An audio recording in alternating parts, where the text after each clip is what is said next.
Episode 91। अंधेरा होने लगा था तो सारे बॉयज मिलकर टेंट लगा रहे थे और गर्ल्स खाने का इंतजाम कर रही थी। वो सभी लकड़ियां लेकर उनमें आग लगाकर खाना बनाने लगती हैं।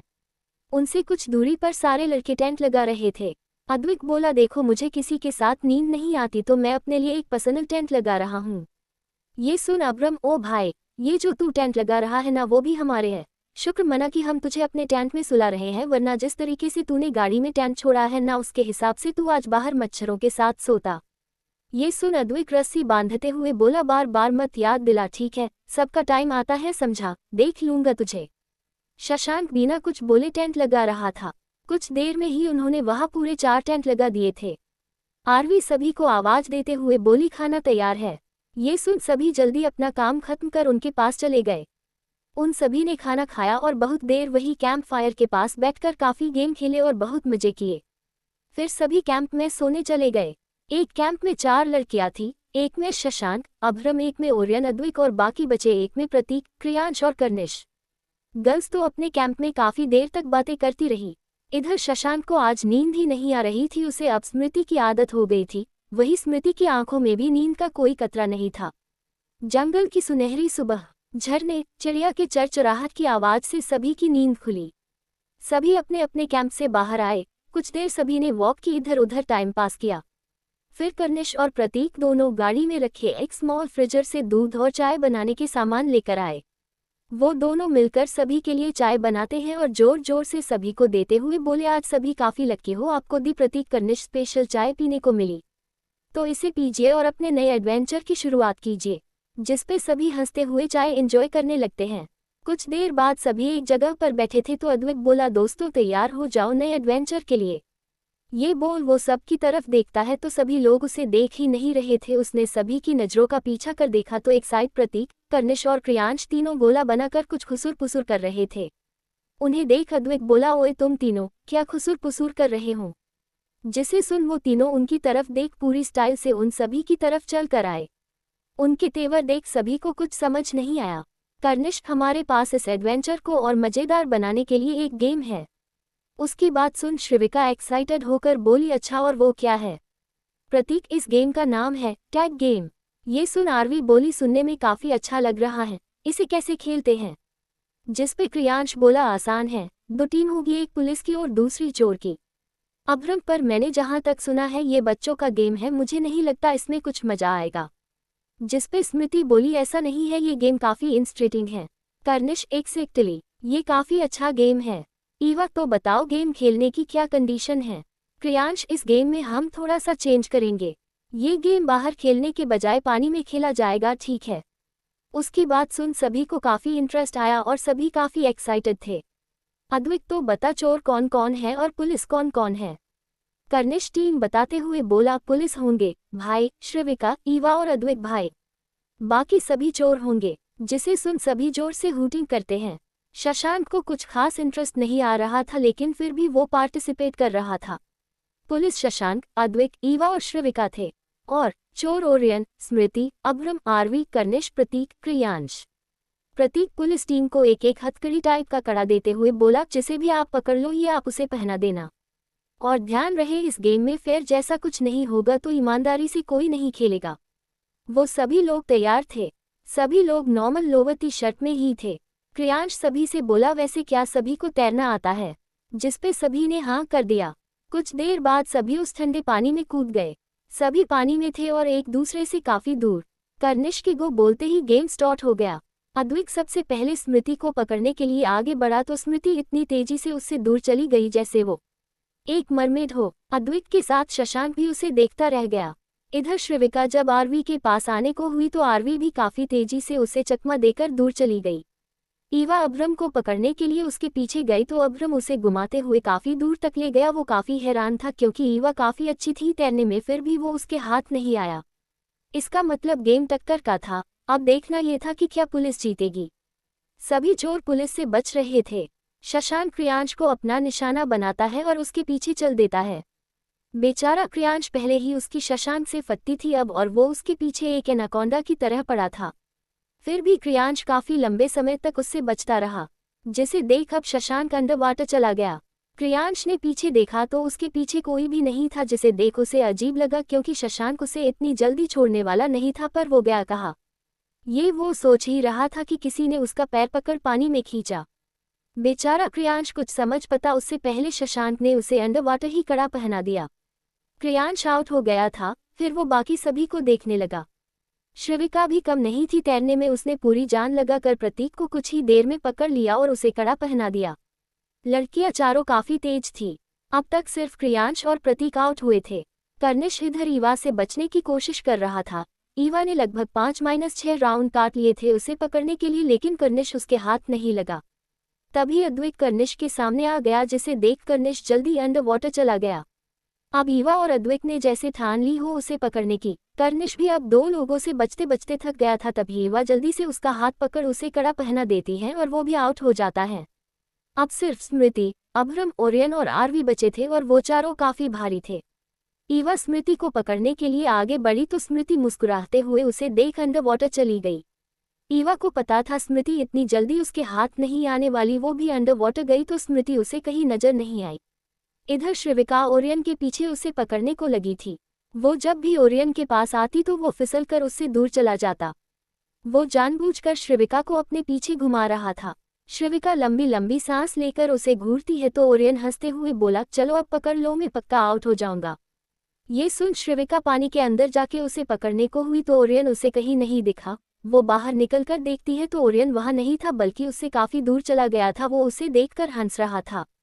वो जोर से बोला, वेल डन श्रविका, काफी अच्छा कर रही हो, कोशिश करना मत छोड़ो। जिसपे श्रविका जल्दी उसकी तरफ बढ़ी। इधर शशांक और अद्वैत ने अभ्रम और आरवी को घेर रखा था। वहां से निकलना काफी मुश्किल था अभ्रम और आरवी के लिए। तभी उन चारों को स्मृति के हंसने की आवाज आई, जो शशांक और अद्वैत को देख हंस रही थी। किसी को कुछ समझ नहीं आया तो अद्वैत बोला, भाभी शायद पूरी टीम आउट हो गई इसीलिए आप हंस रही हो ना। जिसे सुन स्मृति हंसते हुए ना में सर हिला देती है। आरवी स्मृति को देख बोली, अरे हमें भी बताओ ना, ऐसा क्या देख लिया आपने, और पहले आप हमारी हेल्प करो वरना ये पकड़ लेंगे हमें। जिसे सुन स्मृति हंसी रोकते हुए बोली, अरे नहीं पकड़ पाएंगे। अभ्रम और आरवी को कुछ समझ नहीं आया। शशांक स्मृति की हंसी के पीछे उसकी चाल को समझने की कोशिश कर रहा था कि अद्वैत बोला, रुकिए मैं अभी पकड़कर बताता हूँ। ये बोल वो आगे जाने को हुआ तो उसे और शशांक दोनों को खिंचाव महसूस हुआ, जिसे देख अभ्रम को कुछ समझ आने लगा। शशांक और अद्वैत जल्दी पानी के अंदर आकर देखते हैं तो उन दोनों के पास जो कड़े थे वो आपस में लॉक थे, जिससे शशांक और अद्वैत दोनों ही एक दूसरे से बंधे थे।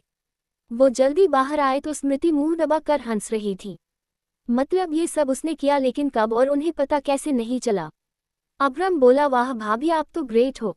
ये बोल वो और आरवी शशांक और अद्वैत के सामने से निकल गए। स्मृति भी हंसते हुए चली गई और शशांक टेबल स्माइल लिए उसे देख रहा था। अद्वैत बोला, भाई भाभी तो इस गेम का हुक्म का इक्का है, चल जल्दी खोल तेरे लॉक को।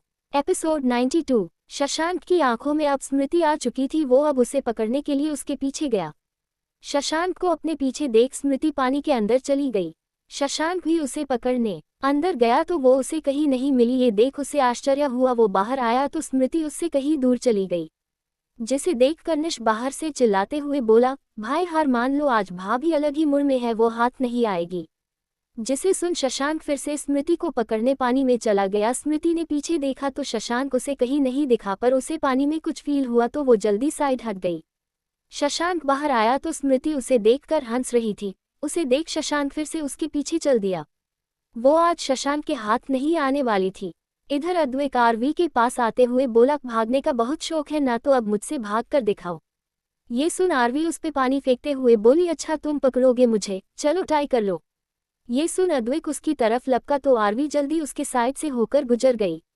अद्वैत को देख बाहर बैठे तीनों लड़के हंसने लगे। अद्वैत उन्हें थप्पड़ का इशारा कर चुप करा देता है और खुद आरवी के पीछे चला जाता है। इधर श्रविका अभी भी ओरियन को पकड़ने की फुल कोशिश कर रही थी और ईवा अभ्रम ईवा को कब से उलझा रहा था, लेकिन ईवा भी हार नहीं मान रही थी। ईवा और श्रविका दोनों पैरों में जमीन फील कर वहां खड़ी हो गई। वो दोनों आपस में कुछ देर बात करती है। ओरियन और अभ्रम उन दोनों को ही देख रहे थे। फिर ईवा और श्रविका दोनों फिर से पानी में आती है और अंडर वाटर हो जाती हैं। अभ्रम और ओरियन भी तैयार थे। तभी ओरियन के सामने ईवा और अभ्रम के सामने श्रविका पानी से बाहर निकली। एक पल के लिए अब्रम श्रिविका को और ओरियन ईवा को देखने लगा, पर वो जल्दी होश में आकर उनसे दूर चले गए। इधर आरवी को अद्विक ने घेर लिया था।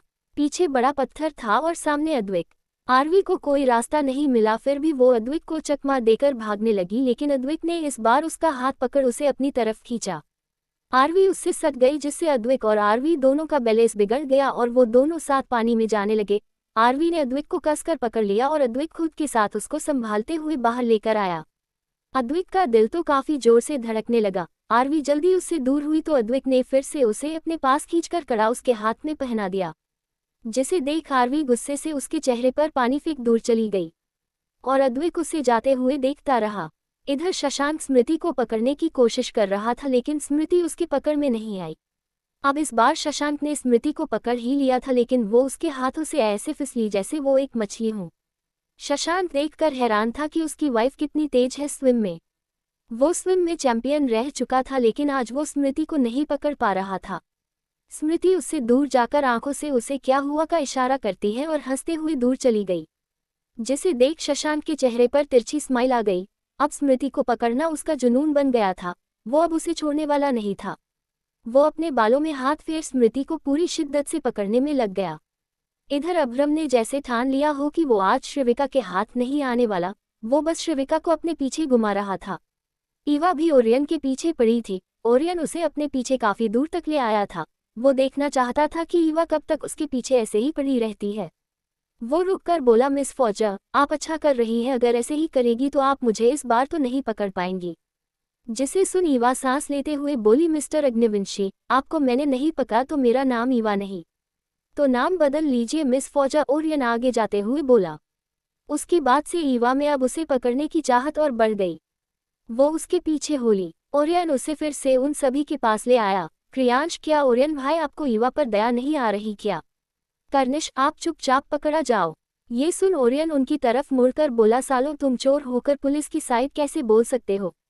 प्रतीक, हम कुछ नहीं जानते भाई, आप बस आउट हो जाओ। वही उन्हें बातों में लगा देख ईवा ने ओरियन के हाथ को पीछे से मोड़ उसकी पीठ पर लगा दिया और एक हाथ उसके गले में डाल उसे पीछे से कसते हुए बोली, कहा था ना आपको नहीं पकड़ा तो मेरा नाम ईवा नहीं। ईवा को एहसास नहीं था कि वो ओरियन की बैक से पूरी लिपटी हुई है। वही ओरियन की तो मानो करंट दौड़ गया। ईवा के पास होने से जैसे उसकी सारी स्किल्स पानी में कहीं डूब गई हो। वो खुद को उससे छुड़ा ही नहीं पाया। पर तभी आरवी बोली, क्या ओरियन सर, आप इतनी आसानी से पकड़ में आ गए? जिसे सुन ईवा जल्दी से उसे कड़ा पहना कर दूर हो गई। ओरियन ने अपने हाथ में कड़ा देखा तो उसके चेहरे पर हल्की स्माइल आ गई। वही शशांक स्मृति के पीछे आ रहा था, तभी वो पानी में चला गया। स्मृति ने मुड़कर देखा, शशांक नहीं है, तो वो बोली, आप एक ही तरीका कितनी बार यूज करेंगे, आप हमें नहीं पकड़ पाएंगे। ये बोल वो उल्टे ही जा रही थी कि किसी से टकरा गई। वो मुड़ी तो सामने शशांक था, मतलब वो तैरकर उससे पहले आगे निकल उसके पीछे खड़ा हो गया। वो लोग एक पत्थर पर खड़े थे। यूं कह शशांक खड़ा था और स्मृति तैर रही थी, क्योंकि हाइट का फर्क था। स्मृति उसे देख जल्दी जाने को मुड़ी तो शशांक ने जल्दी उसकी कमर से पकड़ उसे खुद से सटा दिया। वो शरारती अंदाज से बोला, आप कुछ कह रही थी, मैंने सुना नहीं, क्या आप फिर से कहेंगी?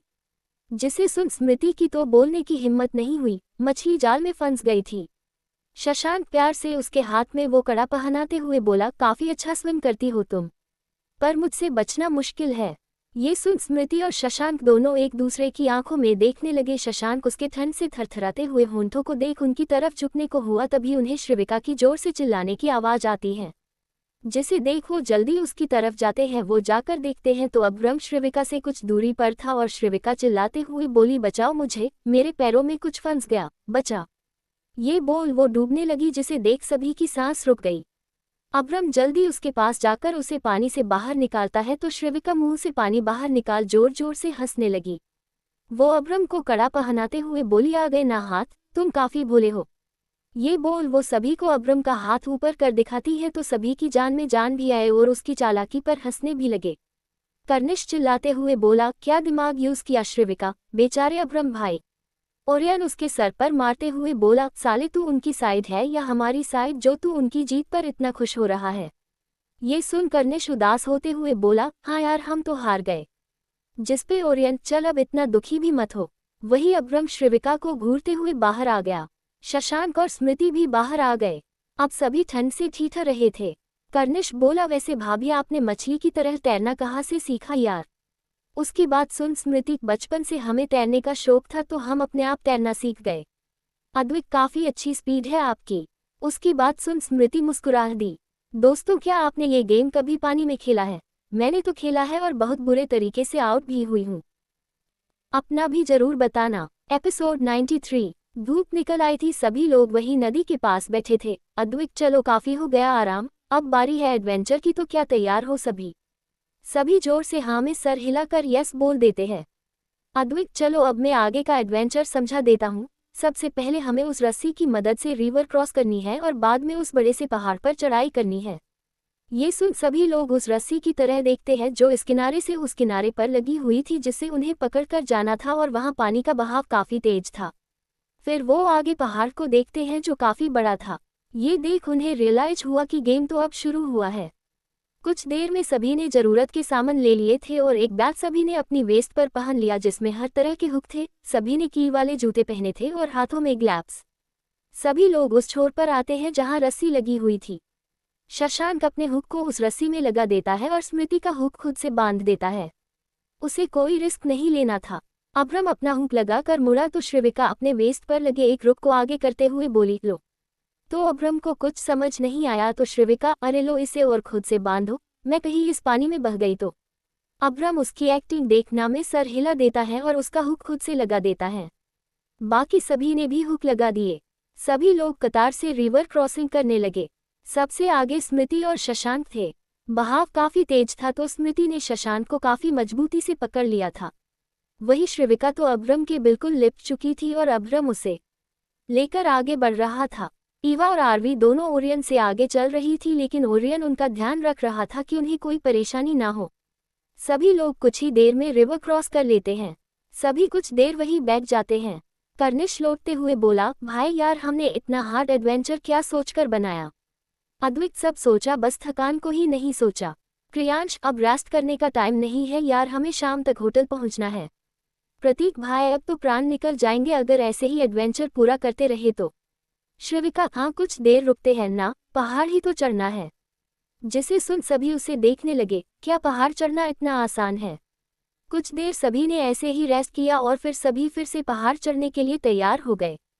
पहाड़ पर रस्सियां पहले से लगी हुई थी पर चढ़ना आसान नहीं था। सबसे पहले ओरियन गया और उसके बाद कर्निश, प्रतीक, ईवा और क्रियांश चढ़ने लगे। शशांक ने फिर से स्मृति के बेल्ट को खुद से बांध लिया और स्मृति को पहले चढ़ने को कहा, क्योंकि अगर स्मृति गिरती या कुछ भी होता तो वो उसे संभाल लेता। अब्रम ने भी श्रिविका को पहले भेजा और बाद में वो चढ़ा। अद्विक चढ़ने लगा लेकिन फिर उसने आरवी को चढ़ने को कहा, क्योंकि आरवी सबसे लास्ट में आती इसीलिए वो उसे पहले चढ़ने को बोलता है। आरवी हिचकिचाते हुए बोली, ये मैंने कभी किया नहीं है तो थोड़ा डर लग रहा है। उसकी बात सुन अद्विक उसका बेल्ट रस्सी से बांधते हुए बोला, डरो मत, मैं हूं, पीछे कुछ भी हुआ तो मैं संभाल लूंगा। आरवी के हाथ कांप रहे थे जिसे देख अद्विक उसके हाथ को टाइट पकड़ते हुए बोला, यकीन करो मुझ पे, मैं तुम्हें गिरने नहीं दूंगा। जिसे सुन आरवी ने ऊपर देखा, वो सभी लोग उनसे काफी दूर चले गए थे। आरवी मन में बोली थी, माता रानी संभाल लेना। ये बोल उसने रस्सी को टाइट पकड़ा और पूरा दम लगाकर चढ़ने लगी। अद्विक भी उसके पीछे आने लगा। इधर स्मृति की सांसें तेज थी, उसे एक्रोफोबिया था, ऐसे में पहाड़ चढ़ना मतलब उसके प्राण निकलने को तैयार थे। शशांक स्मृति से बोला, बस ऊपर देखो, नीचे बिल्कुल मत देखना और मैं हूं तुम्हारे साथ, मैं तुम्हें कुछ नहीं होने दूंगा, तो बस लंबी लंबी सांस लो और आराम से आगे बढ़ो। उसकी बात सुन स्मृति हाँ में सर हिला देती है। बाकी सभी ऐसे ही पहाड़ चढ़ रहे थे। वो सभी आधे से भी ज्यादा चढ़ चुके थे सिवाय आरवी और अद्विक के। आरवी काफी धीरे धीरे आगे बढ़ रही थी इसीलिए अद्विक भी काफी स्लो था। वो लोग काफी ऊपर तक आ गए। तभी आरवी का पैर फिसला और उसका हाथ छूट गया। उसका हुक भी लूज हो गया जिससे वो गिरने को हुई तो अद्विक ने जल्दी उसका हाथ पकड़ लिया। आरवी की तो जान ही निकल गई थी। वो अद्विक का हाथ काफी मजबूती से पकड़ लेती है और डरते हुए नीचे देखती है जिससे उसे चक्कर आने लगे। वो ऊपर भी नहीं देख पा रही थी। उसके बाल हवा के तेज चलने से उसकी आंखों के सामने आ रहे थे और वो उन्हें हटाने की कोशिश कर रही थी। उसका चेहरा डर के मारे पीला पड़ गया था। उसके हलक से एक आवाज तक नहीं निकल रही थी। अद्विक जल्दी से अपने एक हाथ से खुद के हुक को वही अटका देता है जिससे वो ना फिसले। वो वही आराम से रुक आरवी को देखता है तो उसकी नजरें उसी पर रुक गई। वो मन में बोला, ऐसा तो नहीं था कि उससे ज्यादा खूबसूरत लड़की मैंने कभी देखी नहीं थी, पर पता नहीं क्यों उसके चेहरे से मेरी नज़र हटती नहीं थी। उसकी आंखें झुकी हुई थी और उसकी सांसें तेज, बहुत डरी हुई थी वो। उसका एक बाल उसकी दाईं आंख को परेशान कर रहा था। वो उसे झटकने की कोशिश कर रही थी पर हवा तेज थी और बाल वही का वही। वो अपनी ही सोच में था कि आरवी के चिल्लाने की आवाज़ उसके कान में आई, जो कह रही थी, क्या सोच रहे हो बूंदू, ऊपर खींचो मुझे, अगर यहाँ से गिरी तो सीधा भगवान के पास चली जाऊंगी। ऐसे लटका कर रखा है, अगर दुश्मनी निकालनी है तो बाद में निकालना, अभी मेरी हेल्प करो प्लीज़, तुमने कहा था तुम मुझे गिरने नहीं दोगे। भगवान, अगर मैं गिरी तो प्लीज़ मेरी मम्मी को ठीक कर देना और मेरे भाई की 12th में अच्छे % बना देना। मेरी आखिरी इच्छा पूरी कर देना माता रानी। अद्विक उसकी बकबक सुनकर बोला, अरे चुप हो जाओ, मेरी माँ नहीं गिरने दूंगा। ये बोल वो झटके से आरवी को ऊपर खींच लेता है। आरवी जल्दी से उसे कसकर गले लगा लेती है। वो डर के मारे कांप रही थी। उसने दोनों पैर अद्विक की वेस्ट पर लपेट लिए थे और अपने दोनों हाथ उसकी गर्दन पर। वो काफी कसकर उसे पकड़ लेती है। अद्विक का दिल अब जैसे बाहर आने को तैयार था। वो मुश्किल से खुद को कंट्रोल कर उसे ऐसे ही लेकर ऊपर चढ़ने लगा। इधर ओरियन, ईवा, प्रतीक, प्रियांश और कर्निश ऊपर आ चुके थे। वो वहां पर पीठ के बल लेटकर आसमान को देखने लगे। सभी की सांसें तेज चल रही थी। प्रतीक आसमान में देखते हुए बोला, कर्निश अब मत कहना कि और एडवेंचर बाकी है। जिसे सुन कर्निश हंसते हुए बोला, और है भाई, अभी खत्म नहीं हुए। ये सुन प्रियांश बहकते हुए बोला, क्या अभी और बाकी है, मैं तेरी जान ले लूंगा कमीने। प्रतीक उसके ऊपर बैठ उसके कॉलर को पकड़ते हुए बोला, साले तुझे अपनी जान से हाथ धोने हैं क्या। कर्निश हंसते हुए उससे कॉलर छुड़ाते हुए बोला, अरे मजाक कर रहा हूँ यार, अब सीधा होटल जाना है। प्रतीक हंसते हुए बोला, मजाक समझता हूँ मैं। तभी शशांक स्मृति को लेकर ऊपर आया और उसका सर अपनी गोद रखते हुए बोला, स्मृति अपनी आंखें बंद मत करो, हम आ गए हैं। उन्हें देखो, सभी घबराते हुए उनके पास आए। शशांक कर्निश से बोला, कर्निश जल्दी पानी की बोतल लेकर आओ। कर्निश जल्दी पानी लेकर आया तो शशांक ने कुछ छींटे उसके चेहरे पर मारे। स्मृति अपनी आंखें खोल धीरे से बोली, हम ठीक है। ये बोलते हुए उसकी सांसें चढ़ रही थी। ओरियन जल्दी जाकर अपने बैग से इनहेलर स्प्रे लेकर आता है। शशांक इनहेलर स्प्रे से उसे ऑक्सीजन देता है तो स्मृति हल्की बेटर होती है। वहां सभी के पसीने छूट गए। कर्निश स्मृति से बोला, भाभी आप ठीक तो हो। भाई क्या हुआ भाभी को। शशांक बस स्मृति को देख रहा था। वो अंदर से काफी परेशान हो गया था। स्मृति सही से बैठते हुए बोली, हम ठीक है, आप सब परेशान मत होइए। कर्निश, भाभी क्या आपको ऊंचाई से डर लगता है। स्मृति धीरे से हाँ में सर हिला देती है तो ओरियन बोला, आपने पहले क्यों नहीं कहा, और शशांक तुझे पता था ना, तो तूने कुछ क्यों नहीं बताया।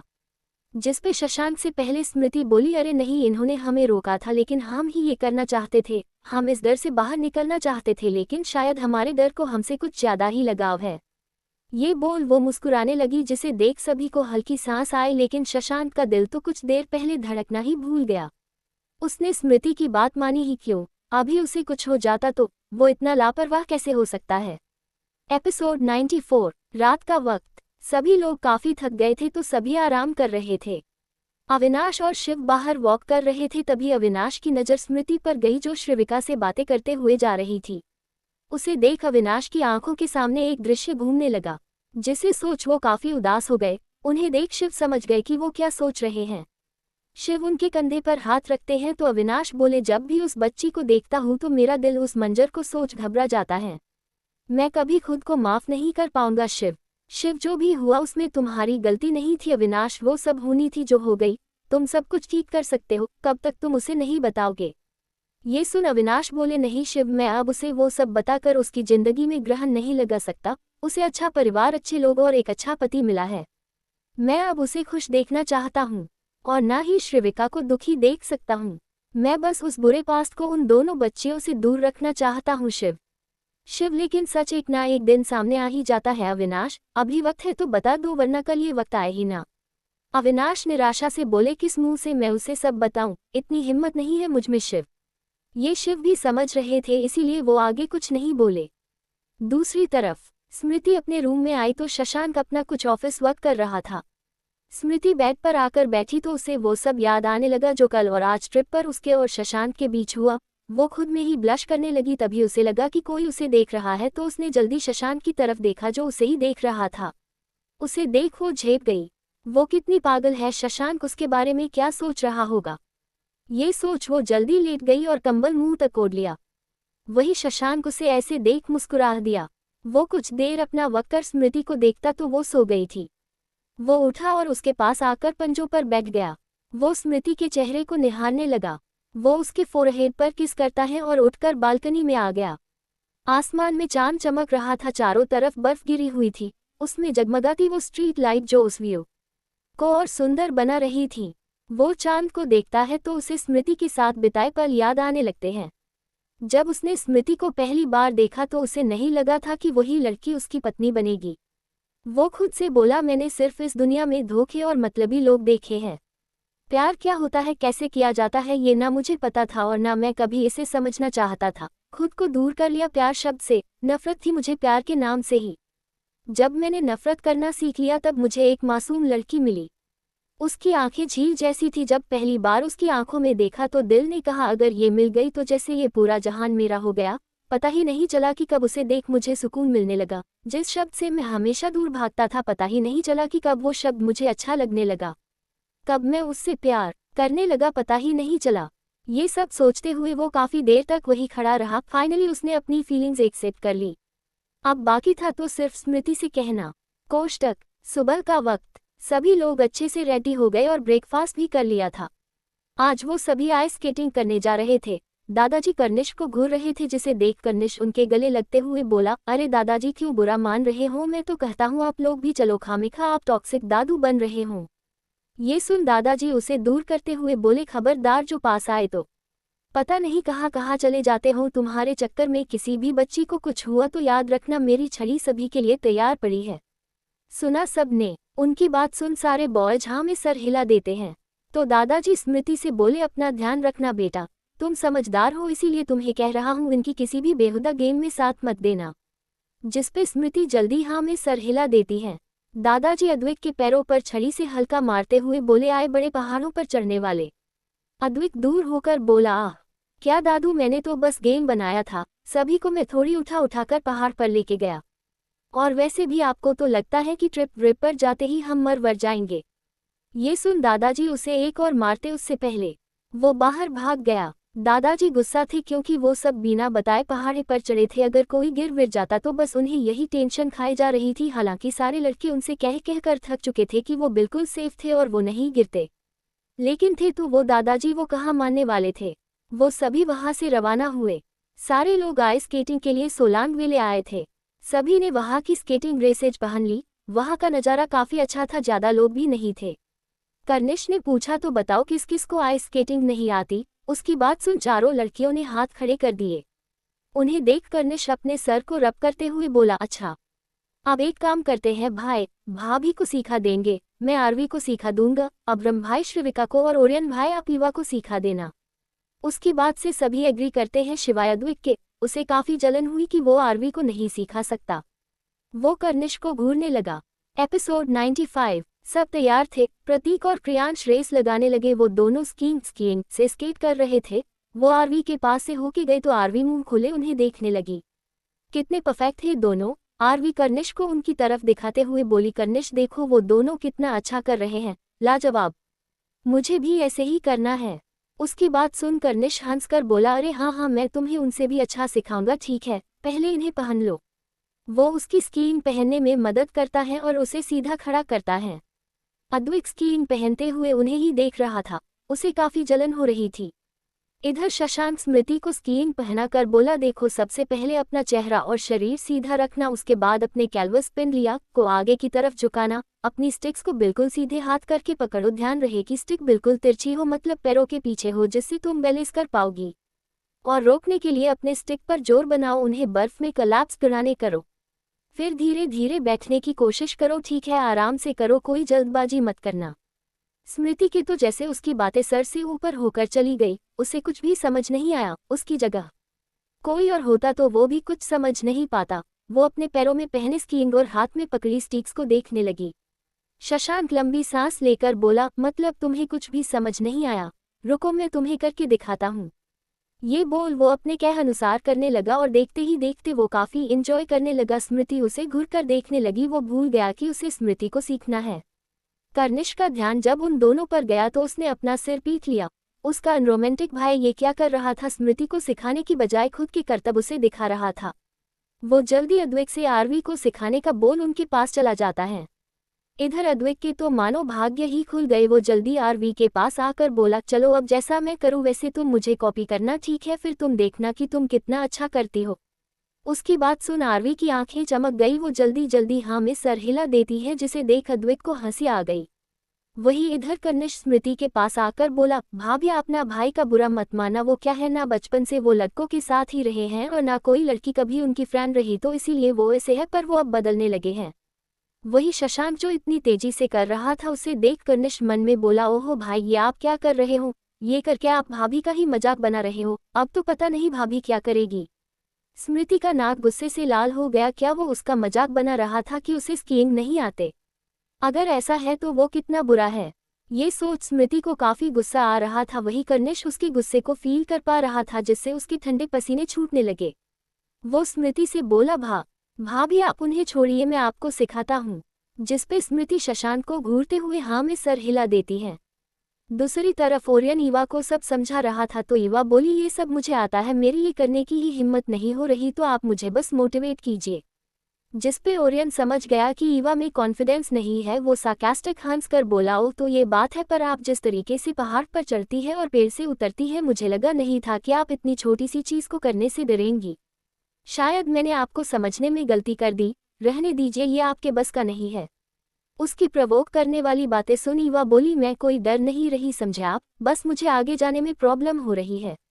ये सुन ओरियन उसे प्रवोक करते हुए बोला, इसे डर ही कहते हैं मिस फॉजर, अगर आप नहीं डरती तो ये करके दिखाए और मुझे गलत प्रूफ करिए। अगर आपने रेस में मुझे हरा दिया तो मैं मान लूंगा कि आप किसी से नहीं डरती। ये सुन ईवा बिना कुछ सोचे बोली, ठीक है मिस्टर अग्निवंशी, मैं तैयार हूँ, गलत साबित होने के लिए तैयार हो जाए। उसके बोलने पर ओरियन बोला, ठीक है, जो उस लास्ट कॉर्नर तक पहले पहुंचा वही विनर होगा। ये बोल वो चला गया। ईवा भी लंबी सांस लेकर उसके साथ चल दी स्कीइंग करने। इधर अब्रम श्रिविका को सीधा करके बोला, देखो डरो मत, ये काफी आसान है, सबसे पहले अपने शरीर को आगे झुकाओ और अपने पैरों का 11 बनाओ। श्रिविका उसे काफी ध्यान से देख रही थी। और खुद को आगे धक्का दो। ये बोल वो जैसे ही मुड़ा तो श्रिविका चिल्लाते हुए आगे जा रही थी। वो चिल्लाते हुए बोली, है अब्रम बचाओ मुझे, मैं खुद को रोक नहीं पा रही। कैसे रोकूं, तुमने तो रुकना सिखाया ही नहीं। ये बोलते हुए वो जोर जोर से चिल्ला रही थी। अब्रम जोर से चिल्लाते हुए बोला, अपने पैरों का ए बनाओ श्रिविका, मैंने कहा ए बनाओ। श्रिविका अपनी ही धुन में चिल्लाते हुए बोली, कुछ सुनाई नहीं दे रहा, प्लीज अब्रम बचाओ मुझे। उसे देख अब्रम बोला, इडियट, पहले मेरी पूरी बात तो सुन लेती, हर वक्त जल्दबाजी में रहती है। ये बोल वो फुल स्पीड में गया और उससे आगे निकल घूमकर उसके सामने अपनी स्टिक छोड़ हाथ फैलाकर खड़ा हो गया। श्रिविका तेजी से उसकी तरफ आते हुए बोली, ये क्या कर रहे हो, हटो सामने से, तुम्हें चोट लग जाएगी। प्रतीक और क्रियांश उन्हें देख शोक में खड़े थे, अब तो भगवान ही उन्हें बचाए। वो आगे क्या होगा सोच जल्दी से अपनी आंखें बंद कर लेते हैं। श्रिविका अब्रम से टकराई तो अब्रम ने उसे कसकर गले लगा लिया और उसके साथ उस पहाड़ से नीचे लुढ़कने लगा। वो 6-7 बार लुढ़कते हुए रुकी तो श्रिविका अब्रम पर थी और अब्रम उसके नीचे। वो दोनों एक दूसरे को कुछ देर देखते हैं, फिर जोर जोर से हंसने लगते हैं। श्रिविका अब्रम के सीने पर अपना सर रखकर हंसने लगी और अब्रम भी उसे पकड़े हुए हंस रहा था। उन्हें देख क्रियांश और प्रतीक को भी हंसी आ गई। वो दोनों फिर से स्कीइंग करने लगे। इधर शशांक अचानक रुक गया और खुद से बोला, ओह शीट, मैं इतना इडियट कैसे हो सकता हूँ, मैं तो स्मृति को सिखा रहा था, क्या सोचकर मैं खुद एंजॉय करने लगा। उसने खुद की लव स्टोरी शुरू होने से पहले ही खत्म कर ली थी। वो जल्दी स्मृति के पास गया तो देखा कर्निश स्मृति को सिखा रहा था, जिसे देख उसकी आंखें छोटी हो गई। उसके भाई को हर जगह टपकना जरूरी होता है। उसे कर्निश से काफी जलन हुई। वो उनके पास जाकर बोला, अब तुम जा सकते हो, मैं अपनी पत्नी को सिखा दूंगा। उसकी वाणी में जलन साफ सुनाई दे रही थी। कर्निश कुछ बोलता उससे पहले स्मृति बोली, नहीं, हमें अब आपसे नहीं सीखना, आप जाए और खुद कीजिए। शशांक हैरान रह गया। जो लड़की उसके सामने देख नहीं पाती थी वो आज उसे बेधड़क रिजेक्ट कर रही थी। वही कर्निश को इतने ठंडे मौसम में भी गर्मी लगने लगी। एक तरफ उसका भाई जो उसे ही घूर रहा था, जैसे वो अभी यहाँ से नहीं गया तो वो उसे पटक पटक कर मार देगा, और एक उसकी भाभी जो उसे जाने नहीं दे रही थी। अब वो क्या करे उसे समझ नहीं आया। वो जल्दी से खिसकना ही ठीक समझता है। वो बोला, शायद क्रियांश मुझे बुला रहा है, मैं अभी आता हूँ, आप दोनों कंटिन्यू रखिए। ये बोल वो वहां से गिरते पड़ते निकल गया। स्मृति शशांक को घूर कर देखती है और जाने लगती है। शशांक को आज वो हल्की खतरनाक प्यारी बिल्ली की तरह लगी। वो आगे बढ़कर उसका हाथ पकड़ता उससे पहले उसका पैर फिसला और वो स्मृति को लेकर पहाड़ से लुढ़कने लगा। उसने स्मृति के सर पर हाथ रख लिया ताकि उसे लगे ना। स्मृति ने भी उसे काफी मजबूती से पकड़ लिया। वो दोनों एक जगह पर रुके तो शशांक स्मृति के ऊपर था और स्मृति उसके नीचे। वो दोनों एक दूसरे की आंखों में खोसे गए। शशांक जल्दी उठा और स्मृति को उठाते हुए बोला, चलो मुझे एक मौका दो, मैं तुम्हें सिखा दूंगा। स्मृति इधर उधर देखते हुए हाँ में सर हिला देती है। कुछ देर बाद स्मृति और शशांक साथ स्कीइंग कर रहे थे और कर्निश, प्रतीक उन्हें देखकर हूटिंग कर रहे थे। स्मृति खुलकर हंस रही थी, उसे ये करते हुए काफी मजा आ रहा था। वहीं शशांक उसे खुश देख वो भी काफी खुश था। दूसरी तरफ आरवी और अद्विक साथ में स्कीइंग कर रहे थे और सच में काफी अच्छा कर रहे थे। अद्विक फिर उसे स्केटिंग सूट सिखाता है जिसे आरवी जल्दी सीख गई। अद्विक उसका हाथ पकड़ उसे स्केटिंग कराता है। शुरुआत में आरवी काफी डरी लेकिन बाद में वो एंजॉय करने लगी। अद्विक अपना हाथ पकड़ उसे गोल घुमाता है तो आरवी भी हंसते हुए घूमने लगी। अद्विक उसके चेहरे को देखते हुए एक दो कपल स्टेप करता है तो आरवी भी उसकी आंखों में देखते हुए उसका साथ देने लगी। वहीं ईवा ओरियन से आगे निकल गई और ओरियन ने भी उसे आगे निकलने दिया। ईवा लास्ट तक पहुंचते पहुंचते रुक गई क्योंकि आगे बर्फ दिख रही थी लेकिन वहां पानी था, वो भी काफी ठंडा। उसने ओरियन की तरफ देखा जो उसी तरफ स्पीड में आ रहा था। इसका मतलब पक्का था कि वो इस पानी में जरूर गिरेगा लेकिन वो बुरे तरीके से बीमार भी हो सकता था। ये देख ईवा जोर से बोली, मिस्टर अग्निवंशी वहीं रुकिए। पर ओरियन को सुनाई नहीं दिया जिसे देख ईवा जल्दी अपने स्कीइंग खोलकर उसकी तरफ भागते हुए बोली, ओरियन रुकिए वहीं, इधर पानी है वो भी काफी ठंडा। उसके मुंह से पहली बार अपना नाम सुन ओरियन उसे देखने लगा। वो कुछ सोचता उससे पहले ईवा उसकी तरफ भागते हुए आए और उसे जल्दी पीछे की तरफ धक्का देते हुए खुद भी उसके ऊपर गिर गई। ओरियन के दोनों हाथ ईवा की कमर पर थे और ईवा के हाथ उसके शोल्डर पर। ओरियन उसकी ब्राउन आइज में देखने लगा। वही ईवा बोली, पानी था आगे इसलिए मैंने ये की। तभी उसका ध्यान गया कि वो ओरियन के कितने करीब है। वो उसके हैंडसम चेहरे को आज पहली बार इतने पास से देख रही थी। वो उसकी आंखों में खोने लगी। तभी उसकी आंखों के सामने एक लड़के का चेहरा आया जिसे सोच वो झटके से खड़ी हो गई और बिना कुछ बोले भागकर चली गई। ओरियन को कुछ समझ नहीं आया, वो उसे जाते हुए देखने लगा। एपिसोड 96। 7 दिन बाद, रात का वक्त, मुंबई। सभी लोग मुंबई एयरपोर्ट पर आ गए थे। इन 7 दिनों में सभी ने पूरा मनाली घुमा, ढेर सारी शॉपिंग भी की। अविनाश और श्रिविका सीधा धूर्नी मेंशन चले गए और क्रियांश आरवी को छोड़ने चला गया। बाकी सभी लोग सीधा अग्निवंशी मेंशन ही आ गए थे।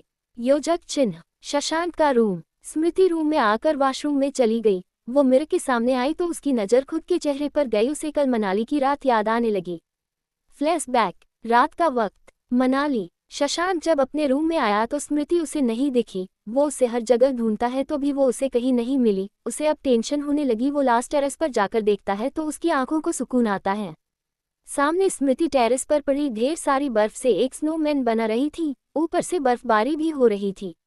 स्मृति ने लगभग वो स्नोमैन बना ही लिया था, फिर वो अपना स्कार्फ उसे पहना देती है। तभी उसकी नज़र शशांक पर पड़ी जो उसे ही खोए हुए देख रहा था। उसे देख वो हल्का सा बर्फ लेकर उस पर फेंक देती है। शशांक होश में आकर उसे घूर कर देखता है। स्मृति उसके देखने से डर गई। क्या जरूरत थी उसे मजाक करने की, पता नहीं अब उसके पति क्या करेंगे। शशांक अपने हाथ में बर्फ भर धीरे धीरे कदम उसकी तरफ बढ़ाने लगा जिसे देख स्मृति पीछे होने लगी और उससे दूर भागने लगी। शशांक ये देख उसे पकड़ने के लिए उसके पीछे भागा। वो दोनों उस बर्फबारी में भाग रहे थे। शशांक स्मृति को पकड़ने के लिए जैसे ही पास आया, स्मृति अपने स्नोमैन के पीछे चली गई। शशांक वहां आया तो उसे देख स्मृति अपने कदम पीछे लेने लगी, लेकिन बर्फ में उसका पैर फिसला और वो गिरती उससे पहले शशांक ने उसका हाथ पकड़ उसे बिल्कुल अपने करीब खींच लिया। वो दोनों एक दूसरे के काफी करीब थे। दोनों की धड़कनें बहुत तेज थी। स्मृति के हाथ शशांक के सीने पर थे और शशांक ने उसे कमर से पकड़ रखा था। वो दोनों एक दूसरे की आंखों में देख रहे थे। दोनों एक दूसरे के इतने करीब होकर भी शायद काफी दूर थे। शशांक स्मृति के मासूम चेहरे को देखता है। उसकी नजरें स्मृति के कांपते हुए होठों पर जाती है जिसे देख उसका मन उन्हें छूने का करता है। वो अपने हाथों से स्मृति के चेहरे को प्यार से पकड़ता है और उसकी तरफ झुकने लगता है। स्मृति भी उस एहसास को महसूस करते हुए अपनी आंखें बंद कर लेती है। उसके हाथ शशांक की कॉलर पर कस गए।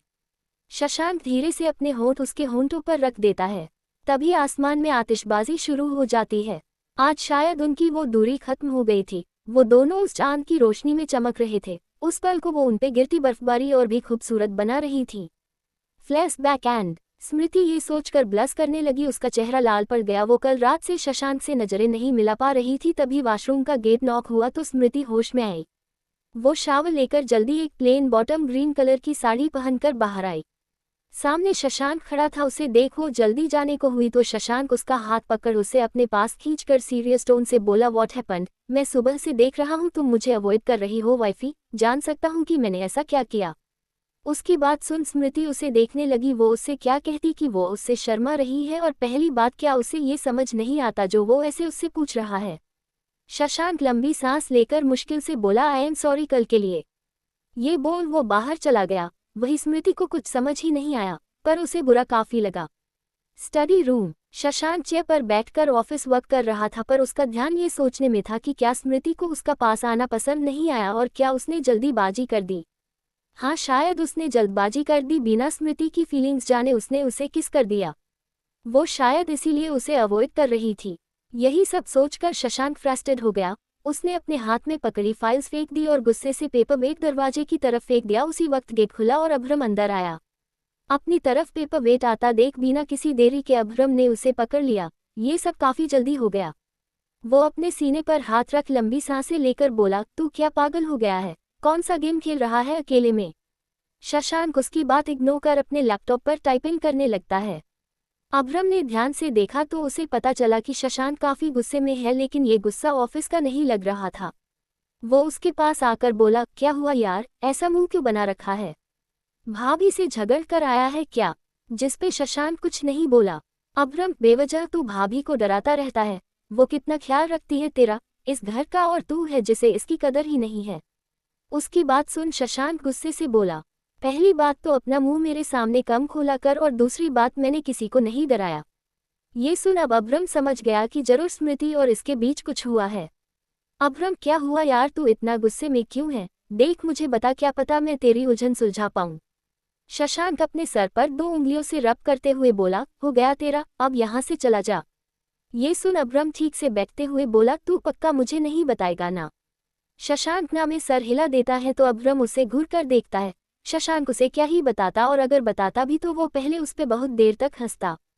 तभी शशांक के फोन पर एक कॉल आया, जिसका नाम देख शशांक सीरियस हो गया। अभ्रम ने जब नाम देखा तो वो भी सीरियस हो गया। Episode 98 Agnivanshi mention. Shashank call उठाकर बोला, यस नेश। नेश थियो शशांक का बॉडीगार्ड अंगरक्षक है जो उसके हर उस वक्त साथ रहता है जब शशांक अपनी ब्लैकवर्ल्ड यानी माफिया के काम करे।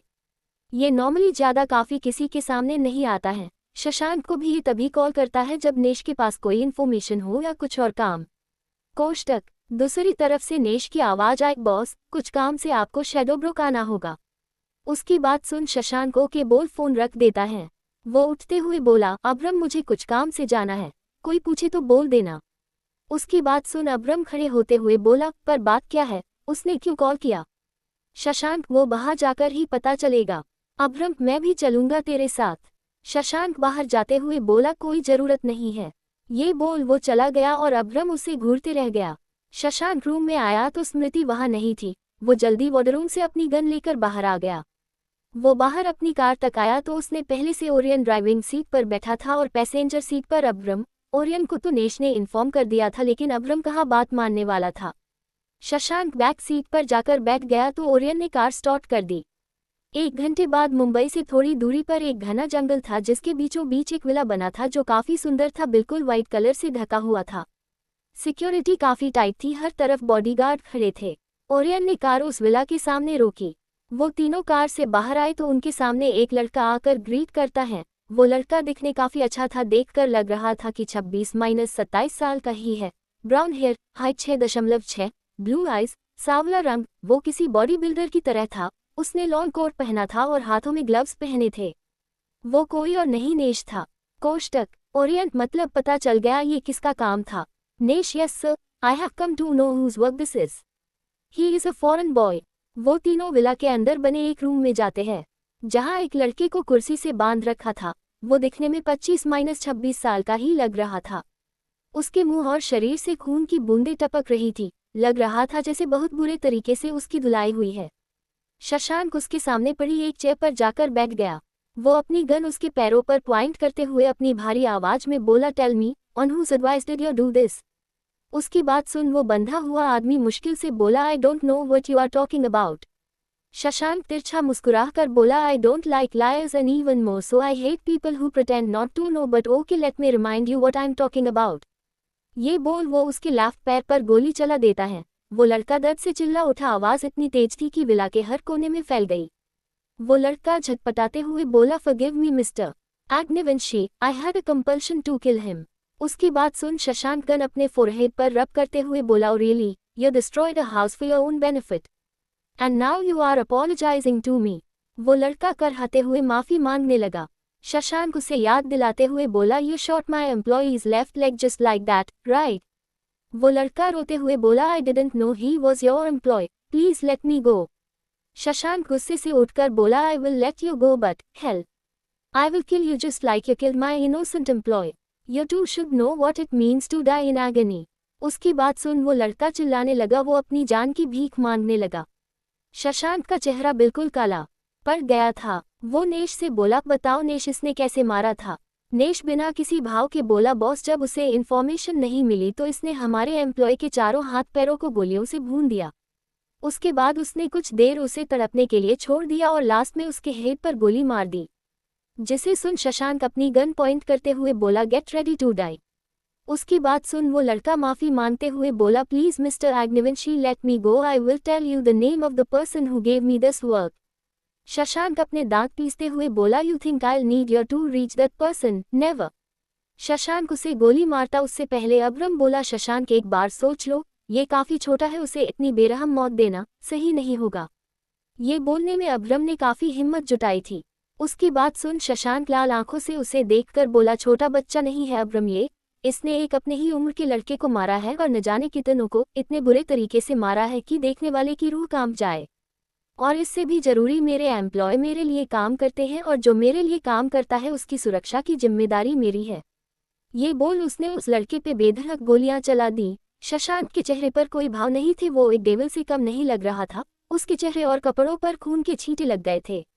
शशांक ने जितनी भी गोलियां चलाई वो सारी उस लड़के के हाथों और पैरों में लगी, जिससे वो लड़का अपनी आखिरी सांस ले रहा था। उसके पूरे शरीर से खून की बूंदें टपक रही थी। वो लड़का दर्द से कराह भी नहीं पा रहा था, वो बिल्कुल शांत सा पड़ा था। ओरियन और नेश बिना किसी भाव के वो मंजर देख रहे थे, लेकिन अब्रम की आंखें ये सब देख ना सकी। उसने अपनी आंखें बंद कर ली थी।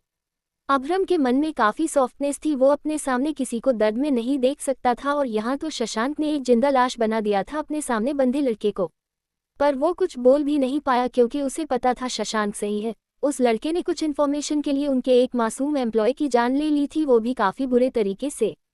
शशांक उस लड़के के पास गया और उसके सर पर गन रखकर बोला, don't forget to go up and apologise to him. ये बोल उसने गोली चला दी और उस लड़के की सांसें वहीं रुक गई। उसके सर से खून फूट पड़ा और शशांक के चेहरे पर कुछ छींटे उछल गए। शशांक अपना रुमाल निकाला, अपना चेहरा साफ करता है और जैसे ही जाने को मुड़ता है उसकी नजर कोने में घुसकर बैठे एक आदमी पर पड़ी जो अपने मुंह पर हाथ रख अपनी आवाज बाहर निकलने से रोक रहा था। उसका शरीर पूरा पसीने से तरबरत था। उसे देख शशांक को पहचानने में मुश्किल हुई, लेकिन उसने ध्यान से देखा तो वो रौनक भाटिया था। ओरियन और अब्रम ने भी उसे देखा तो पहचानने में उन्हें भी मुश्किल हुई क्योंकि उसके चेहरे का नक्शा पूरा बदला हुआ था। शरीर के हर अंग पर निशान थे जैसे उसे काफी मारा गया हो। शशांक अपने कदम उसकी तरफ बढ़ा देता है, जिसे देख रौनक की जान निकल गई। वो अपने आप को छुपाने की कोशिश करने लगा।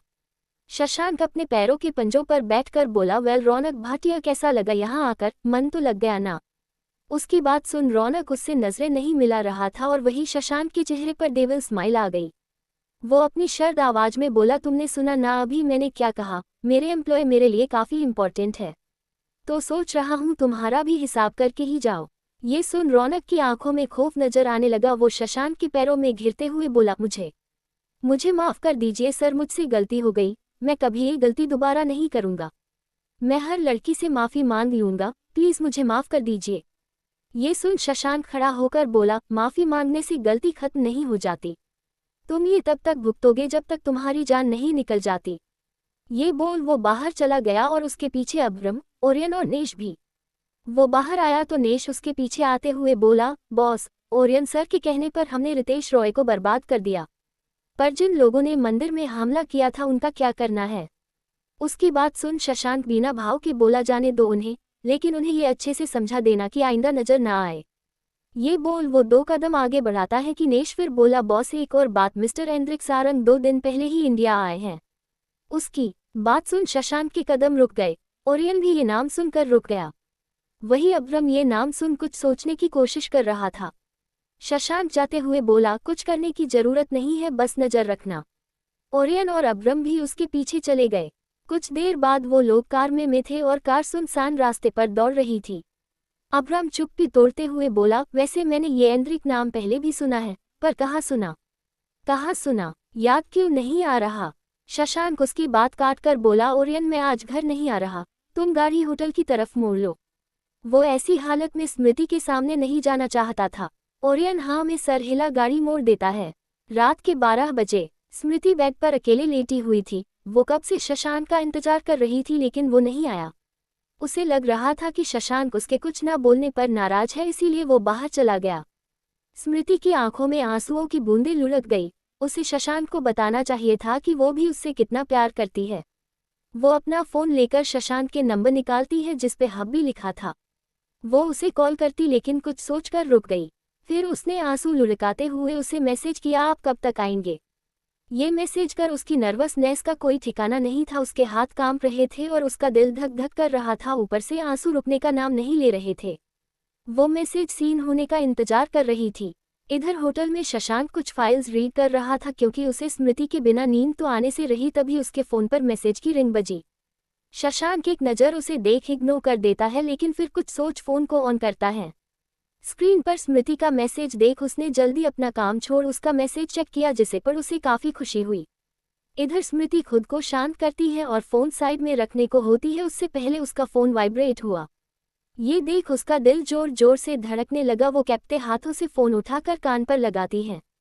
उधर से शशांक अपनी डिप वॉइस में बोला, तुम अभी तक सोई नहीं, जान सकता हूँ क्यों? स्मृति ये सुन हकलाते हुए बोली, वो हमें नींद नहीं आ रही थी। उसकी बात सुन शशांक बोला, और आपको नींद क्यों नहीं आ रही? ये सुन स्मृति अब क्या बोलती वो कुछ नहीं बोली, जिसपे शशांक हल्का स्माइल करके बोला, मेरी आवाज सुनकर नींद आ गई क्या? स्मृति जल्दी से बोली, अरे नहीं, वो हम पूछ रहे थे कि आप कब तक आएंगे। ये सुन शशांक थोड़ा हैरान हुआ, इसका मतलब वो उसका इंतजार कर रही थी। वो बोला, तुम मेरा वेट कर रही हो? नहीं, मतलब हाँ, स्मृति कंफ्यूजन से बोली, जिसे सुन शशांक, हाँ या ना? स्मृति, वो आप अभी तक आए नहीं तो हम। उसकी बात सुन शशांक को लगा कि कहीं उसने मेंशन ना जाकर गलती तो नहीं कर दी। उसे काफी बुरा लगा। वो बोला, चलो अपनी आंखें बंद करो और सो जाओ, मैं कल आ जाऊंगा। उसकी बात सुन स्मृति उदास हो गई। वो कुछ नहीं बोली, जिसपे शशांक बोला, क्या हुआ वाइफी? स्मृति उसकी बात पर धीरे से बोली, कुछ नहीं। शशांक, अच्छा तो फिर मैं अभी ही आ जाता हूँ, शायद तुम काफी मिस कर रही हो मुझे। उसकी बात सुन स्मृति बोली, अरे नहीं नहीं, अब्रम जी ने कहा कि आप किसी काम से बाहर हो तो आप अपना काम कीजिए। ये सुन शशांक बोला, पक्का? स्मृति, जी। शशांक, तो चलो आंखें बंद करो और सो जाओ। स्मृति मुस्कुरा कर लेट जाती है और फोन को अपने कान के पास रख लेती है। एपिसोड 98। सभी को मेरा पूरे हृदय से प्रणाम दोस्तों। सुबह का वक्त, समय 11:35। महादेव का मंदिर। स्मृति अपने सामने खड़े इंसान को आंखें फाड़े देख रही थी। उसके हाथ पैर कांप रहे थे, शरीर पसीने से भीगा हुआ था। उसके सामने सब कुछ स्लो मोशन में चल रहा था। उसे कुछ समझ नहीं आया। उसके पेट के आगे एक इंसान का हाथ था, जिसने एक खंजर रोक रखा था अपने हाथ से। आसपास लोग इकट्ठा होकर आंखें फाड़े वो दृश्य देख रहे थे। सभी की रूह कांप गई थी उस भयानक मंजर को देखकर। फ्लैशबैक, कुछ घंटे पहले, सुबह के 8 बजे। आज स्मृति बहुत अच्छे से तैयार होकर नीचे आई। कल रात शशांक से बात करने के बाद उसका मन काफी शांत था। वो खुश भी दिख रही थी और उसकी 2 वजह थी। पहली कि शशांक उससे नाराज नहीं था, और दूसरी उससे भी जरूरी कि आज शिवरात्रि थी। आज उसका व्रत था। वो सुबह जल्दी उठकर तैयार हो गई। उसने yellow and white ombre net की साड़ी पहन रखी थी, जिसपे गोटा पत्ती का वर्क था। बाल खुले थे, चेहरे पर कुमकुम की छोटी सी बिंदी, मांग में सिंदूर, गले में मंगलसूत्र और हाथों में येलो एंड व्हाइट मिक्स चिड़िया पहनी थी। वो आज काफी सुंदर दिख रही थी। वो रंग उस पे काफी खिल रहा था। कोष्टक, वो नीचे आए और दादाजी और नुआन के लिए जल्दी से चाय बनाकर लिविंग रूम में लेकर आई। वो उन्हें चाय देकर जल्दी उनके पैर छूती हैं। दादाजी चाय लेते हुए बोले, मंदिर जाने की तैयारियां हो गई बेटा? स्मृति, जी दादाजी, हो गई। तभी अभ्रम आते हुए बोला, गुड मॉर्निंग एवरीवन, जिसपे सभी स्माइल कर देते हैं। अभ्रम स्मृति से बोला, भाभी आप कहीं जा रही हो? स्मृति, हाँ, आज शिवरात्रि है तो हम और ईवा मंदिर जा रहे हैं। उसकी बात सुन अभ्रम गंभीर होकर बोला, आप दोनों अकेले जा रही है? दादाजी, नहीं, पूरे मुंबई को भी साथ ले जा रही है। जिसपे नोआन हंस दिए। अभ्रम स्मृति से बोला, आप कुछ देर रुक सकती है, मैं जल्दी से रेडी होकर आता हूँ। आपका अकेले जाना ठीक नहीं होगा, मैं आता हूँ आपके साथ। जिसपे स्मृति से पहले दादाजी बोले, अरे तुम खेमखा इन्हें लेट कर दोगे, पहले ही वो काफी लेट हो चुकी है, मुहूर्त निकल जाएगा। अभ्रम खड़े होते हुए बोला, जो भी हो दादाजी, मैं ऐसे भाभी को अकेले नहीं जाने दूंगा, ऊपर से अगर शशांक को पता चला तो वो मुझे नहीं छोड़ेगा। स्मृति, अरे आप इतना क्यों परेशान हो रहे हैं? अभ्रम, भाभी मैं रिस्क नहीं ले सकता, आपको लेकर तो बिल्कुल नहीं। दादाजी उसे रोकते हुए बोले, अरे रुक जा नालायक, वो अकेली नहीं है, साथ में पूरी फौज जा रही है उसके। ये सुन अभ्रम उन्हें देखने लगा तो वो आगे बोले, अरे इनके साथ बॉडीगार्ड भी जा रहे हैं, अगर कुछ भी होगा तो बॉडीगार्ड है वहाँ। ये सुन अभ्रम हल्का शांत हुआ, उसने कुछ सोचकर कहा, ठीक है, लेकिन ध्यान रखना। उसकी बात सुन स्मृति मुस्कुराकर हाँ में सर हिला देती है। तभी ईवा भी वहां आ गई। उसने आज स्मृति के कहने पर लॉन्ग व्हाइट कलर का सूट पहना था, कली हेयर खुले थे, चेहरे पर कोई मेकअप नहीं था, वो काफी सुंदर लग रही थी। महादेव का मंदिर, समय 11:15। स्मृति और ईवा मंदिर आई तो वहां आज लोग रोज की अपेक्षा ज्यादा थे। स्मृति थाल लेकर ईवा के साथ मंदिर की तरफ बढ़ गई। सारे बॉडीगार्ड मंदिर के आसपास फैल गए। दूसरी तरफ अभ्रम उनके जाने के बाद किसी को कॉल करता है, कुछ ही रिंग में दूसरी तरफ से कॉल पिक हुआ और आवाज आई, ये अभ्रम सर। अभ्रम, नेश मैं तुम्हें एक लोकेशन भेज रहा हूं, तुम अभी वहां अपने कुछ काबिल बॉडीगार्ड को भेजो और भाभी पर दूर से ध्यान रखने का बोलो, उन्हें कोई खतरा ना हो और ये भी ध्यान रहे कि उन्हें शक ना हो। नेश, ओके सर, समझ गया, आप फिक्र ना करें, मैं अभी भेजता हूँ। ये सुन अभ्रम फोन काट देता है और उसे लोकेशन भेज देता है। मंदिर में स्मृति और ईवा पूजा कर चुकी थी, अब वो दोनों मंदिर की परिक्रमा लगा रही थी। स्मृति को वो दिन याद आया जब उसने फिर अपने डर को इतने पास से देखा था, लेकिन अब ऐसा कुछ नहीं होने वाला था, ये सोच वो काफी शांत थी। इधर मंदिर के बाहर 5-6 गाड़ियां एक साथ रुकी। उन सभी से एक ही यूनिफॉर्म पहने काफी सारे बॉडीगार्ड निकले और अपनी पोजीशन पर खड़े हो गए। सबसे बीच वाली कार की पैसेंजर सीट से एक लड़का बाहर आया और पीछे का गेट खोल दिया। उसमें से एक लड़का पूरे रोब से बाहर निकला, जो दिखने में काफी हैंडसम था। हाइट 6.3, ब्लैक हेयर जेल से सेट किए हुए, गोरा रंग, आंखों पर सेड्स चढ़े थे, ब्लैक बिजनेस सूट में काफी स्मार्ट और दिखने में 28-29 साल का लग रहा था। कोष्टक, वो बाहर आया तो वो लड़का जिसने गेट खोला था वो कार से पूजा की थाली निकालता है और उस लड़के के आगे कर देता है। वो लड़का एक हाथ से थाल लेकर दूसरे हाथ से अपने सेड्स निकाल उस दूसरे लड़के की तरफ बढ़ा देता है। उस लड़के ने सेड्स लिए और उसके पीछे चल दिया। इधर मंदिर में स्मृति और ईवा बातें करते हुए बाहर आती है। स्मृति बाहर सभी को प्रसाद दे रही थी और ईवा इधर उधर देख रही थी। तभी उसकी नज़र भीड़ में एक आदमी पर गई जो स्मृति पर गन पॉइंट किए खड़ा था। ये देख ईवा की आंखें बड़ी हो गई, उसकी सांसें ही रुक गई। उसने आसपास देखा, उनका एक भी बॉडीगार्ड नहीं था। उसने फिर से उस तरफ देखा तो वो आदमी गोली चला देता है। ईवा ने ये देख बिना देरी किए स्मृति को पूरी जान लगा कर धक्का दे दिया, जिससे स्मृति अचानक नीचे गिर गई। वो ईवा को हैरानी से देखने लगी। गोली सीधा पीछे पिलर पर लगी। गोली पब्लिक प्लेस में चली थी और उसकी आवाज बिल्कुल नहीं आई, क्योंकि बंदूक में साइलेंसर लगा हुआ था, इसीलिए किसी को आवाज नहीं आई। ईवा ने सामने देखा तो वो आदमी उसे कहीं नहीं दिखा। ईवा जल्दी स्मृति के पास आकर उसे उठाते हुए बोली, स्मृति जी जल्दी उठिए, आप पर अभी गोली चली है, शायद कोई है यहाँ और हमारे बॉडीगार्ड भी नहीं है आसपास, कुछ गड़बड़ है, जल्दी भागिए यहाँ से। स्मृति ये सुन कुछ समझ नहीं पाए, लेकिन उसकी बात सुन वो जल्दी खड़ी हुई और ईवा के पीछे भागने लगी। तभी एक आदमी स्मृति के पैर में पैर उलझा देता है, जिससे स्मृति जोर से मुंह के बल जमीन पर गिर गई। ईवा उसे उठाती उससे पहले वो आदमी उसके गले पर चाकू रख देता है और स्मृति पर गन तान देता है। स्मृति की आंखों में खौफ था, पर ईवा के लिए उसकी गर्दन पर चाकू देख स्मृति को कुछ समझ नहीं आया। वो आदमी उस पे गोली चला पाता उससे पहले ईवा एक स्ट्रेट किक मार उसकी गन हाथ से गिरा देती है, जिससे उस आदमी का ध्यान भटक गया। वो ईवा पर चाकू चला पाता उससे पहले स्मृति ने पीछे से उसे जोर से धक्का दे दिया, जिससे चाकू ईवा की गर्दन से हट गया। ईवा ने मौके का फायदा उठाकर उसके हाथ को मोड़ दिया। वो स्मृति से बोली, आप भागे, बाहर हमारे गार्ड होंगे, आप जाए और उन्हें इन्फॉर्म कीजिए। स्मृति मना करते हुए बोली, नहीं आप भी चलिए, हम अकेले नहीं जाएंगे। ये सुन ईवा बोली, हमें नहीं पता कि यहाँ और कितने लोग हैं जो हमारे पीछे हैं, इसीलिए जाए आप, हम दोनों इनका मुकाबला नहीं कर पाएंगे। स्मृति साइड में पड़ी पूजा की थाल को उठाकर जोर से उस आदमी के सर पर मारती है, लेकिन उस आदमी को ज्यादा जोर से नहीं लगी, फिर भी उस आदमी को दर्द जरूर हुआ। स्मृति ईवा को भागने को कहती है तो ईवा उसके साथ भागने लगी। स्मृति पीछे देखकर भाग रही थी कि तभी आगे से आ रहे किसी आदमी से वो जोर से टकरा जाती गई। उसे लगा जैसे वो किसी पत्थर से टकरा गई हो। वो पीछे गिरने को हुई, उससे पहले उस आदमी ने उसका हाथ पकड़ लिया। वो आदमी उसे देखता रह गया। उस आदमी के हाथ में जो थाल थी वो गिर गई थी।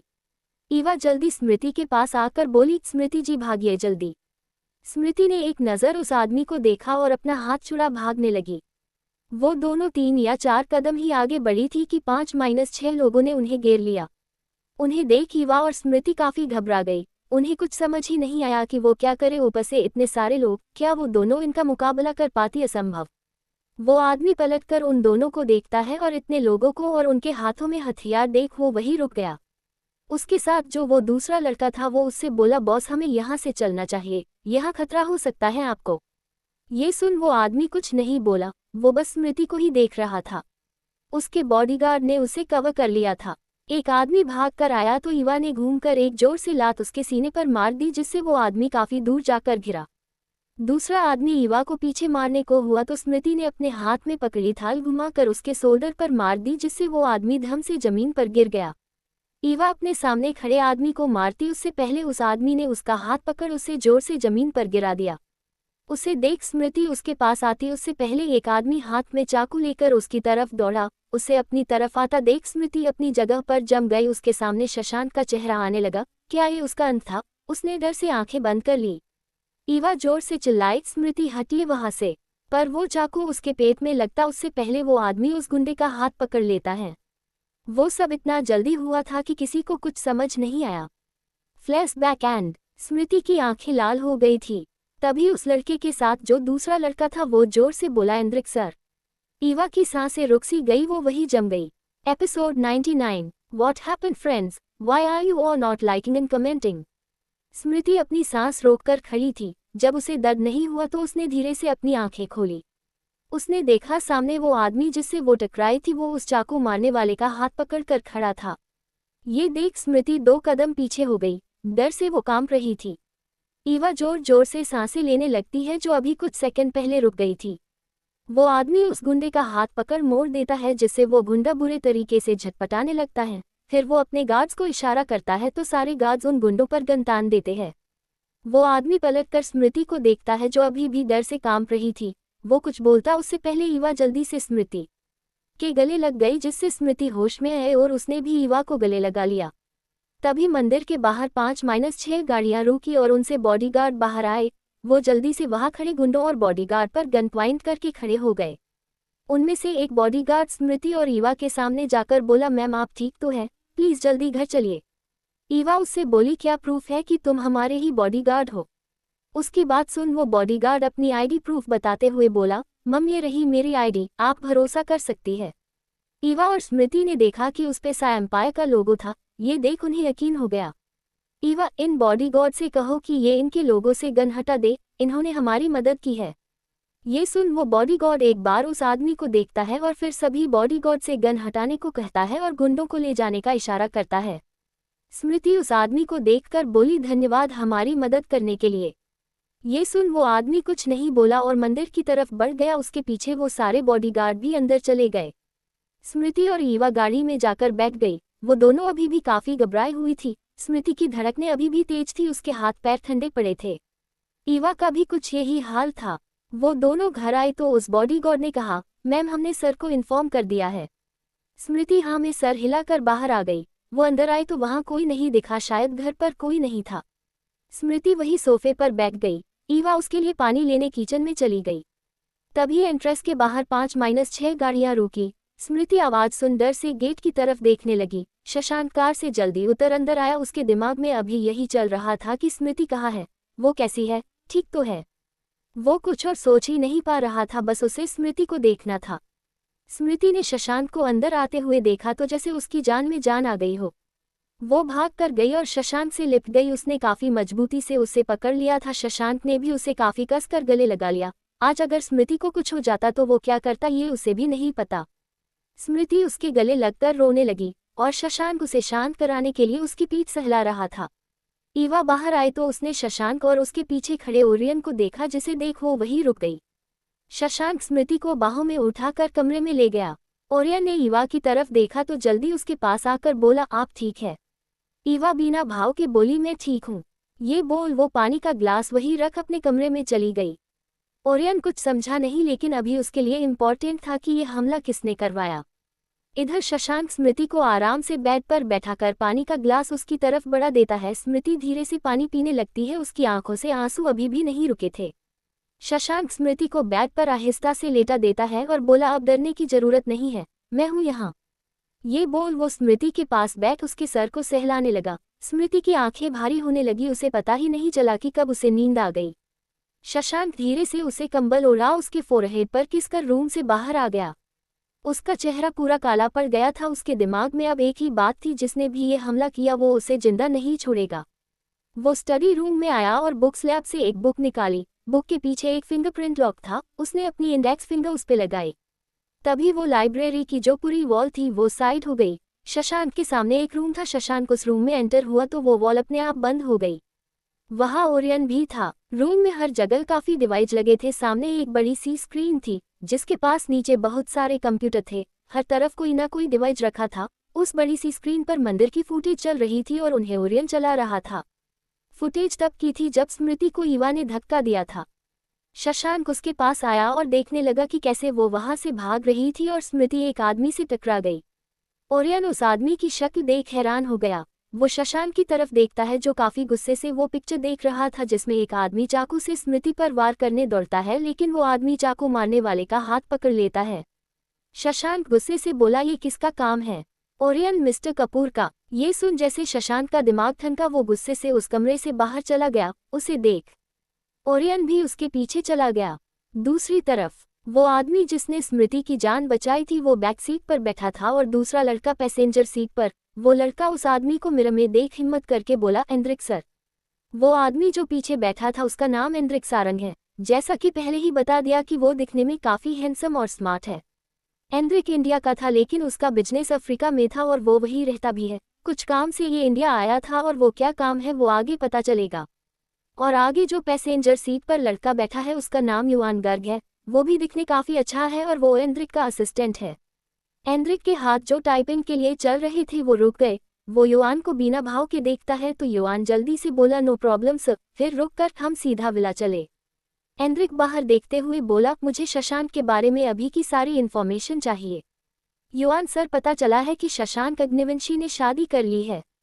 ये सुन एंड्रिक बोला, ओह अच्छा, पता करो किससे की है, मुझे उसकी वाइफ की सारी डिटेल चाहिए। युआन, हाँ में सर हिलाकर अपने टैबलेट पर काम करने लगता है। एंड्रिक बाहर देखते हुए मन में बोला, मिलते हैं दोस्त दुश्मन बनकर। एपिसोड 100। इधर शशांक एक विला के अंदर एंटर करता है। विला की नेम प्लेट पर कपूर्स लिखा था। वो गेट तोड़ते हुए अंदर आया और कार से निकल अंदर जाने लगा तो सामने खड़े बॉडीगार्ड ने उसे रोकने की कोशिश की, पर शशांक का ऑरा इतना डरावना महसूस हो रहा था कि किसी की उसके पास जाने की हिम्मत नहीं हुई। शशांक अंदर आया तो सामने विनय कपूर बैठा था। शशांक को देख विनय खड़ा होकर गुस्से से बोला, हिम्मत कैसे? वो आगे कुछ बोलता उससे पहले शशांक ने गोली चला दी जो सीधा उसके हेड के साइड से होकर गुजरी थी, जिसे महसूस कर विनय वही सोफे पर बैठ गया। उसका दिमाग सुन पड़ गया था। अगर वो गोली गलती से भी उसे छू जाती तो क्या होता? शायद ज्यादा कुछ नहीं, बस वो संसार को अलविदा कह चुका होता। शशांक उसके सामने पड़े सोफे पर बैठकर बोला, शायद तुझे उस दिन मैंने जाने दिया वो ही मेरी गलती थी। लेकिन शशांक अग्निवंशी अपनी गलती बार बार नहीं दोहराता। ये सुन विनय कांपते हुए बोला, मिस्टर अग्निवंशी, आप किस बारे में बात कर रहे हो? मुझे समझ नहीं आ रहा। शशांक अपनी भारी और डरावनी आवाज में बोला, पहले तूने मेरी वेलकम पार्टी में मुझ पे गोली चलवाई, फिर उस 2 कोड़ी की स्मगलर को भेज मेरे एम्प्लॉय को मरवाया, उसके बाद तूने अपनी जिंदगी की सबसे आखिरी गलती की, मेरी पत्नी को मारने की कोशिश करने की। ये सुन विनय के पसीने छूट गए। वो कांपते हुए बोला, आपको गलतफहमी हो रही है, मैं आया है। उसकी एक जोरदार चीख पूरे मेंशन में गूंज गई। बाहर जितने भी बॉडीगार्ड थे वो भागकर अंदर आए। उन्होंने देखा सामने उनका बॉस अपने पैर को पकड़ जमीन पर लौट रहा था। उन सभी की तो ये दृश्य देख जान ही निकल गई। वो शशांक पर गन तानते उससे पहले ओरियन और उनके गार्ड्स अंदर आए और उन्होंने सभी को पीछे से निशाना बना दिया। वहां एक गहरी शांति छा चुकी थी। शशांक खड़ा होकर उसके पास आया और विनय के जख्मी पैर पर अपना पैर रख दबाने लगा।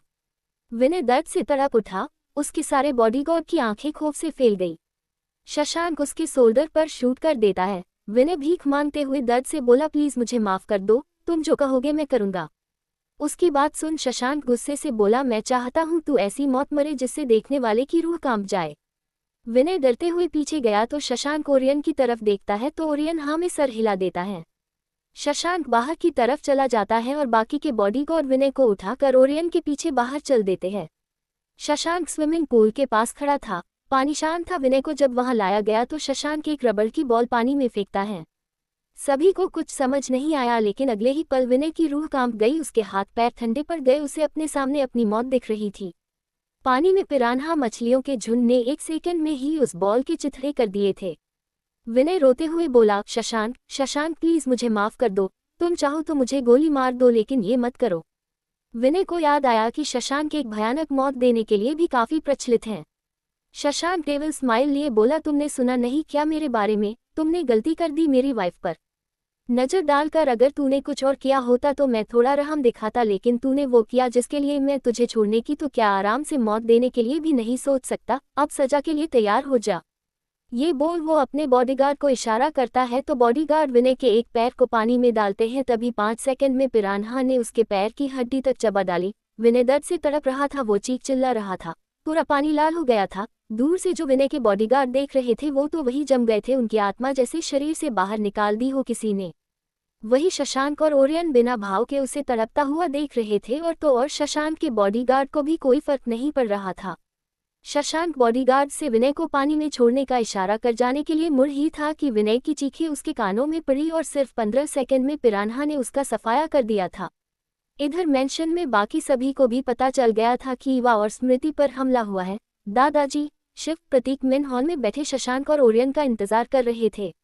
लगभग शाम हो गई थी। ईवा अपने रूम में नुआन की गोद में सर रखकर एकटक दीवार को देख रही थी और नुआन दुखी होकर उसके सर को सहला रहे थे। उनके सामने अब्रम अपने पॉकेट में हाथ डाल दीवार के सहारे खड़ा होकर ईवा को देख रहा था। उसे उन दोनों के लिए काफी बुरा लग रहा था और उससे ज्यादा खुद पर गुस्सा आ रहा था। उसने उन्हें अकेले क्यों जाने दिया? आज दोनों में से किसी को कुछ हो जाता तो वो खुद को कैसे फेस करता? उसके पास क्रियांश खड़ा था, वो अब्रम के मन की समझ पा रहा था। वो उसके शोल्डर पर हाथ रखता है। स्मृति के रूम में स्मृति कब से बेड पर बैठे हुए कुछ सोच रही थी, शायद आज के बारे में। उसकी आंखों में आंसू थे, उसके चेहरे पर कोई भाव नहीं थे, वो एक ही दिशा में देख रही थी। उसके पास कर्निश बैठा था, वो काफी परेशान था स्मृति के लिए। कभी उसने स्मृति को ऐसे नहीं देखा था। स्मृति भले ही उससे उम्र में 3 साल छोटी थी, लेकिन वो हर बार कर्निश की एक माँ की तरह देखभाल करती थी। कर्निश ने अपनी माँ को नहीं देखा था, लेकिन स्मृति से मिलने के बाद उसे किसी की केयर मिली थी। अद्विक भी उनके पास खड़ा था, वो भी काफी बुरा फील कर रहा था। आज कुछ भी हो सकता था, उनकी खुशियों को ग्रहण लग सकता था।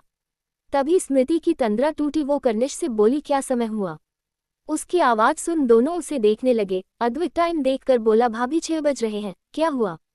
स्मृति जल्दी उठते हुई बोली, ये क्या, हम तो काफी लेट है, सब जल्दी जल्दी करना होगा।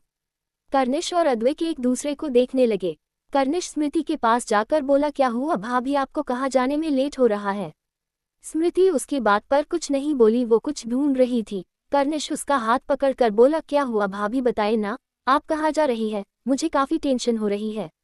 स्मृति उसकी तरफ देख मुस्कुरा कर बोली, अरे आज शिवरात्रि है, हमें पूजा करनी है कर्निश जी।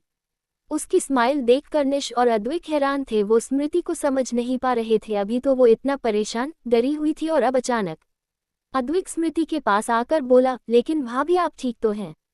स्मृति उसे देख बोली, हाँ हम ठीक है, क्यों आप दोनों खामिखा परेशान हो रहे हैं?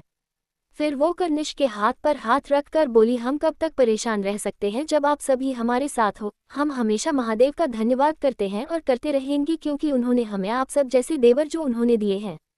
उसकी बात सुन अद्विक और कर्निश का दिल गदगद हो गया। तभी गेट खुला और अब्रम अंदर आया। वो स्मृति को देख निराशा से बोला, आई एम सॉरी भाभी, सारी मेरी गलती है जो मैंने आप दोनों को अकेले जाने दिया।